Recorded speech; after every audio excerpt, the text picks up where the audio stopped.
Le nouveau jeu Harry Potter va-t-il être gâché par les propos polémiques de son auteur? Si vous êtes fan de Harry Potter, vous avez forcément entendu parler de Hogwarts Legacy.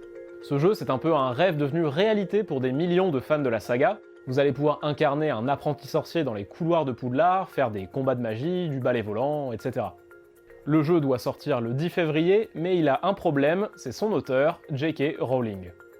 Depuis 3 ans, la créatrice de l'univers Harry Potter tient régulièrement des propos considérés comme transphobes. En gros, elle considère entre autres que les femmes trans ne sont pas de vraies femmes, que les traitements hormonaux sont une mode dangereuse pour les enfants, et que défendre les droits des personnes trans revient à invisibiliser les souffrances des vraies femmes. Des propos largement critiqués, y compris par les 3 principaux acteurs des films Harry Potter, pour qui on peut très bien défendre les droits des personnes cis et trans en même temps, et pour qui ces propos vont à l'encontre de ce que disent les experts du sujet. Ces propos de J.K. Rowling ont donc motivé un certain nombre d'internautes à appeler au boycott du jeu Hogwarts Legacy.